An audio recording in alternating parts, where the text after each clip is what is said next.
السلام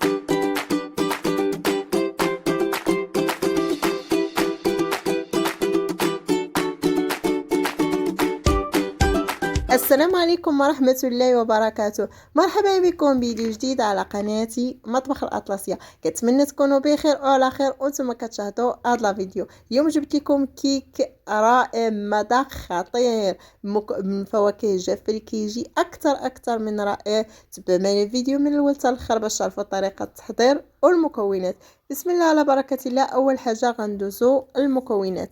هنا كنحتاج نص كاس ديال زيت نباتية، واحد البرتقاله نحتاجو القشور ديالها، ممكن نديرو حتى العصير، كاس من الحليب، كاس معمر ديال السكر حبيبات حيت عندنا فواكه جافه، جوج حبات من البيض، وخميره كيماويه 16 غرام.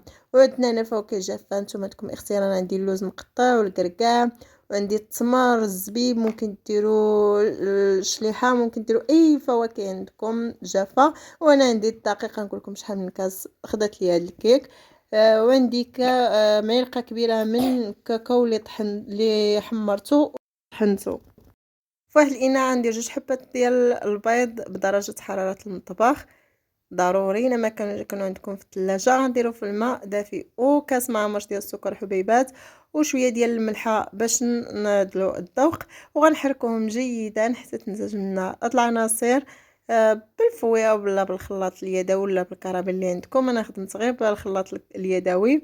من بعد ما خلطت السكر والبيض غادي نضيف ديك الملعقه كبيره ديال الكاكاو اللي حمرته وطحنته، وعندي قشور ديال البرتقاله، ممكن تضيفوا حتى العصير.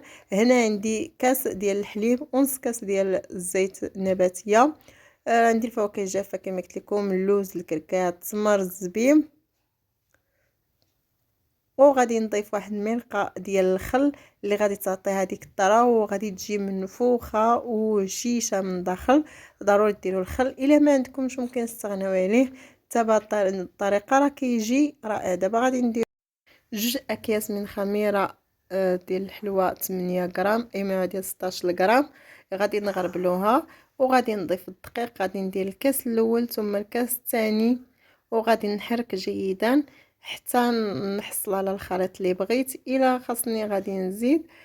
ضروري تخلطوا، يكون الدقيق كما قلت لكم ذو النوعيه جيده، ماشي اي دقيق ممكن تخدموا به.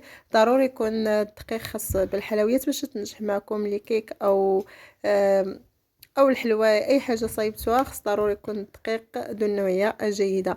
من بعد ما حركتها بحال هذا الشكل هذا، انا هنا خدت ليا جوج ديال الكؤوس وواحد شويه، نتوما كيبقى لكم على حساب الدقيق.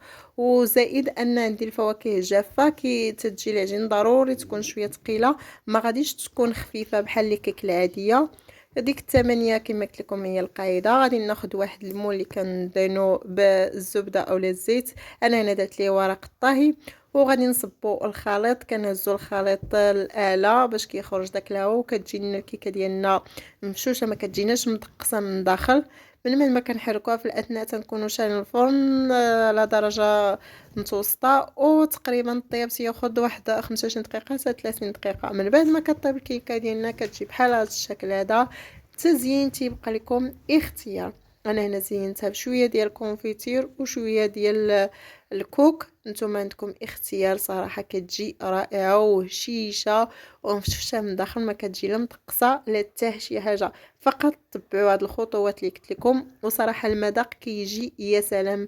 المذاق تيجي بدوك الفواكه الجافه خطير، ماشي بحال داك المذاق اللي متعودين عليه ديال الكيك اليومي.